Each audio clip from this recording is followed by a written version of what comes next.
আজকে 15 জনের একটা খাবারের অর্ডার ছিল।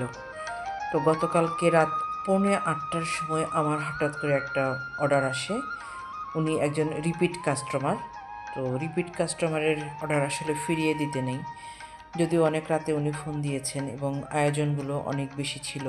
6 পদের ভর্তা, ছোট মাছের চচ্চড়ি 2 প্রকার, সঙ্গে চালের জর্দা এবং মুরগির রোস্ট। তো ঘরে বাজার ছিল শুধুমাত্র ভর্তার আইটেম। তো সকালবেলায় আবার ছুটতে হয়েছে ছোটো মাছ কেনার জন্য, মুরগি কেনার জন্য। তো অর্ডারটা যখন পাই তখন আমি আর দেরি করিনি, সঙ্গে সঙ্গে কাজে লেগে পড়েছিলাম। আর আমার হাজব্যান্ডকে শুধু বলেছিলাম যে বাজার থেকে মুরগিটা এনে দাও, মুরগিটা আমি প্রসেস করে রাখি। তো সেই সময়ে আসলে একদমই ভিডিও করার কোনো উপায় ছিল না, আর করাও যেত না, যেহেতু সঙ্গে সঙ্গে আমি নেমেছি কাজে, বিশেষ করে ভর্তার জন্য। তো যা হোক, কাজটা শেষ করে তাদেরকে দিতে পেরেছি। তো দেওয়ার আগে একটু ভিডিও করে রেখেছি তোমাদের জন্য দেখাবো বলে। আর এখন চলছে আমার দুপুরে রান্নার আয়োজন। প্রথমেই দেখলাম একটু খেসারি ডাল ভিজিয়েছে মেয়েটা। তো খেসারি ডালের বড়া হবে, ডাঁটা শাক হবে, বাটা মাছের ঝোল হবে ডাঁটা দিয়ে, অলরেডি হয়েও গেছে। তো এই রান্নাটা হয়ে গেলে আমার দুপুরের রান্না শেষ। খুবই সিম্পল রান্না, ডাঁটা শাক, ডাল আর বাটা মাছের ঝোল। রান্না প্রায় শেষের পথে, চলে এলাম বাইরে একটু রেস্ট নেওয়ার জন্য। শরীরটা খুব খারাপ লাগছে। আমি আসলে এখন অনেক অসুস্থ, সুস্থ হয়ে উঠিনি। আজকের ওয়েদারটা একটু ঠান্ডা ঠান্ডা আছে, ভালো লাগছে। তো হ্যালো বন্ধুরা, কেমন আছো তোমরা সবাই? নিশ্চয়ই সবাই খুব ভালো, সুস্থ এবং সুন্দর আছো।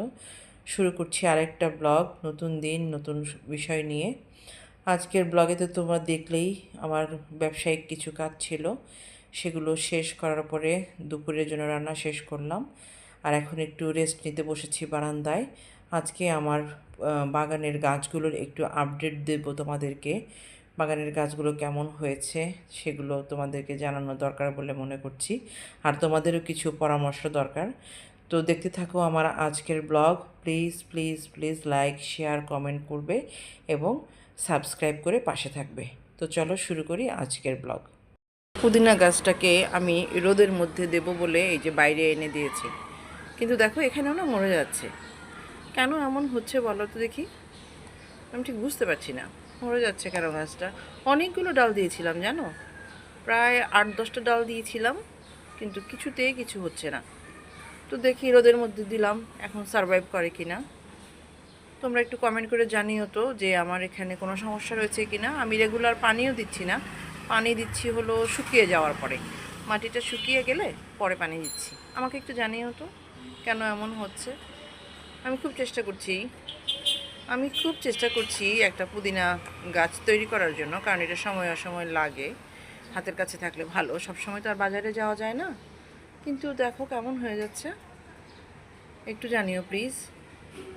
এই গাছটা দেখো বারান্দাতে রেখেছি এবং সুন্দর ডালপালা ছাড়ছে, মনে হয় বেঁচে গেছে কুশিগুলো।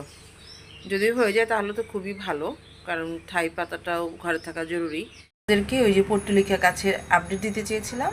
তো এই হচ্ছে পর্তুলিকা গাছ, এখানে লাগিয়েছি কিছু একসঙ্গে করে, এখানে একটু ছড়িয়ে দিয়েছি, আর এটা এই যে ঝোপালো করে দিয়েছি। আর এটা এই যে টাওয়ারটা দেখেছো, একটু ছায়াতে রেখেছি, কারণ ওদের কয়েকদিন ছায়াতে রাখতে হবে, তা না হলে ওরা বাঁচবে না। তো দেখি কি করতে পারি। আগে তো কখনো ট্রাই করিনি এভাবে, এখন ট্রাই করে দেখি কি করা যায়। ঠিক আছে। সেদিন যে পর্তুলিকা গাছগুলো এনেছিলাম সেটা এখানে দিয়েছি কিছুটা। ওই দেখো একটা হলুদ ফুটেছে, আর এখানেও একটা হলুদ ফুটেছে, এটা আগের গাছ। আর এই গাছটাও তোমার আগের, ওই ছোটো টবেরটাও আগের। তাহলে এখানে যেগুলো দিয়েছি সেগুলো হচ্ছে নতুন। এখানে 2 রঙের আছে, হলুদ এবং লাল। লালটা গতকালকে ফুটেছিল, আজকে হলুদটা ফুটেছে। এই হচ্ছে পর্তুলিকা গাছের আপডেট। ছোট্ট একটা কমলাও ফুটেছে, দেখবে, দেখেছো? এই যে ছোট্ট একটা কমলা। তার মানে আমার কাছে 3 ধরনের হলো, হলুদ, কমলা আর লাল। 3 ধরনের পর্তুলিকা এখন আমার বাগানে আছে। এই যে ব্লগে এটা দেখিয়েছিলাম যে এখানে আমি কিছু মর্নিং গ্লোরির বীজ ফেলেছিলাম। তো দুঃখের বিষয় হচ্ছে সেই বীজগুলো গজায়নি। সম্ভবত মাটির কারণে অথবা পানি দেওয়ার কারণে মাটিটা হয়তো বা ঝুরঝুরে রাখতে হতো, তাহলে হয়তো বা ওরা সারভাইভ করতে পারতো অথবা গজাতো। তো সেটা হয়নি। খারাপ লাগছে। মর্নিং গ্লোরির বীজগুলো এখন আর নেই। যে কটা বীজ ছিল আমি নিয়ে এসেছিলাম। তো দেখা যাক কি হয়, দেখতে থাকো। এখন দেব আমার জবা গাছগুলোর আপডেট। এগুলো কেমন হয়েছে দেখো তোমরা। জবার যে ডালগুলো লাগিয়েছিলাম সেগুলো মোটামুটি সারভাইভ করে গেছে সবগুলো। এই দেখো, এটা একটু কাছ থেকে দেখাই, একটু দেখা যাচ্ছে ভেতরে। এই যে অনেকগুলো পাতা ছেড়েছে, দেখেছো? যখন লাগিয়েছিলাম তখন সম্ভবত তোমাদের সঙ্গে শেয়ার করেছিলাম। এখান থেকে দেখো এই যে একটু একটু, এই যে একটু একটু পাতা দেখা যাচ্ছে, এই যে দেখেছো? এগুলো সারভাইভ করে গেছে। আইসিইউতে আছে, তো আইসিইউতে রাখতে হবে প্রায় 1.5 মাস 2 মাসের মতো। আমি একজনকে জিজ্ঞেস করেছিলাম, তো উনি বললো যে 1.5-2 মাসের আগে না খুলতে, আর যখন পাতা একদম ভরে যাবে ডালগুলো তখন একটু ফুটো করে দিয়ে বাতাসটাকে ঢুকাতে হবে। পরিবেশের সঙ্গে একদম সামঞ্জস্য হয়ে গেলে পরে এটা খুলে দিতে হবে। তো খুলে দিলে তারপরে আমি পটিং করতে পারবো, অন্য কোনো পটে ট্রান্সফার করতে পারবো। তো যা হোক, আমার ডালগুলো সারভাইভ করেছে দেখে ভালো লাগছে। তোমাদের এই জবাটার আপডেট দেবো। এই জবার ডালগুলো আমি এই টিনের কৌটোতে পানি দিয়ে রেখেছিলাম, আর এখানে যে 3টা সেগুলো আইসিইউতে রেখেছিলাম। দেখতে চেয়েছি আসলে হয় কি না। তো দেখো সুন্দর হয়ে গেছে, নতুন পাতা ছেড়েছে। এগুলো সব নতুন পাতা। এই যে এইটা, এই যে ছোট ছোট ছোট অনেক পাতা দেখো, ছোট্ট ছোট্ট এগুলো। তার মানে এটা, এই ডালগুলো সারভাইভ করে গেছে। পানিতে রাখলেও জবার ডাল সারভাইভ করে। তো বিষয়টা ভালো লাগছে এই জন্যই যে আমার এক্সপেরিমেন্টটা সফল হয়েছে। আমি যেহেতু নতুন বাগানি, সেহেতু আমি ঠিক বুঝতে পারছিলাম না যে কোন ওয়েতে এগিয়ে গেলে আমার ডালগুলো নষ্ট হবে না। তো দুটোতেই আমি সাকসেসফুল হয়েছি, একটা আইসিইউতে আর একটা হচ্ছে এখানে। তো দেখে ভালো লাগছে। তোমাদেরকে একটা ছোট্ট আপডেট দিয়ে দিলাম। যখন কুড়ি হয়ে পুরো ডালগুলো ভরে যাবে তখন তোমাদেরকে আমি আরেকবার এটা দেখাবো, ঠিক আছে? এই স্ন্যাক প্ল্যান্টে দেখো এই ছোট্ট কুড়িটা বেরিয়েছে, বাকি এই দুটোর কোনো খোঁজ নেই। একসঙ্গেই কিন্তু লাগানো। এখন বুঝতে পারছি না এগুলো সারভাইভ করছে না মরে যাচ্ছে, নাকি আরও একটু সময় লাগবে। আমি একটু মাটিটা খুঁচিয়ে দিয়েছি যাতে অক্সিজেনটা ভালো মতো যায় আর পানির ড্রেনেজটা ঠিক থাকে। এখন বুঝতে পারছি না, এই মাটিটা ভেজা আছে, ভেজা আছে। এখন আর পানি দিব না, পানি দেবো আরও পরে।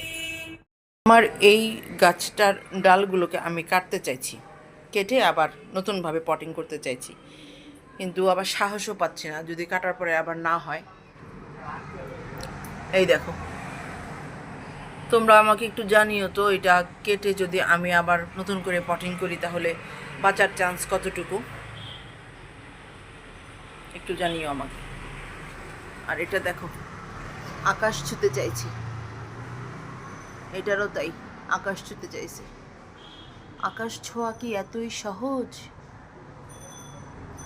মাটিতে আছিস, মাটিতেই থাক, আকাশের দিকে হাত বাড়াস না। ওরে বোকা, আকাশের দিকে হাত বাড়াস না। ছিল আমার আজকের গাছের আপডেট। গাছগুলো কিভাবে কি করছি, আমি নতুন বাগানি, তোমরা আমাকে একটু কমেন্ট করে জানিও আমি আর কি কি করতে পারি। এই বারান্দাটায় খুব হালকা রোদ আসে, তাই মোটামুটি সব গাছ এখানেই রেখেছি। একটা মেসি জিনিস শেয়ার করি। এটা হচ্ছে আমার পেছনের বারান্দা। এখানে সমস্ত কাপড় চোপড় ধুয়ে নেড়ে দেওয়া হয়। এই বারান্দাটার এই অবস্থা, এই হাল। তো এটাকে আমি একটু গোছানোর চিন্তা করছি। তো যেহেতু আমার শরীরটা খুব খারাপ, খুব অস্থির লাগে, কাজ করতে পারি না, হয়রান লাগে, সেই জন্য চিন্তা করছি যখন শরীরটা ভালো হবে তখন এটা ঠিকঠাক করব। এটা তোমাদেরকে এখন দেখিয়ে রাখলাম, যখন এটা ঠিকঠাক করব তারপর তোমাদেরকে আপডেট দিব। এখানে গাছগুলো খুব এলোমেলোভাবে রেখেছি। দেখো এই যে মানি প্ল্যান্টগুলো অনেক বড় হয়ে গেছে।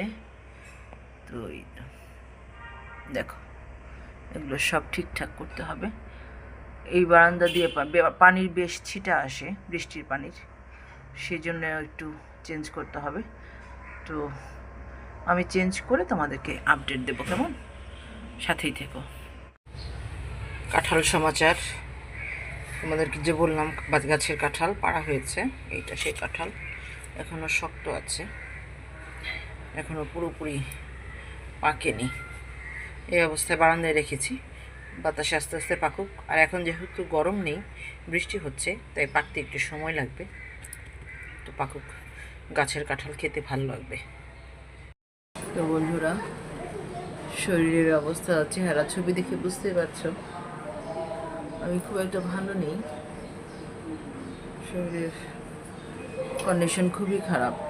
পরশু দিন রাতে 3বার বমি হয়েছে, পেটে প্রচণ্ড গ্যাস। তো তারপর থেকে খুব অসুস্থ হয়ে পড়েছি। আজকে নিয়ে তৃতীয় দিন চলছে, শরীরের সেই বমির ধকলটা এখনো কাটিয়ে উঠতে পারিনি। খারাপ লাগছে। 3 বেলা গ্যাসের ওষুধ খাচ্ছি, অমিডন খাচ্ছি, কিন্তু শরীর সুস্থ হওয়ার কোনো লক্ষণ নেই।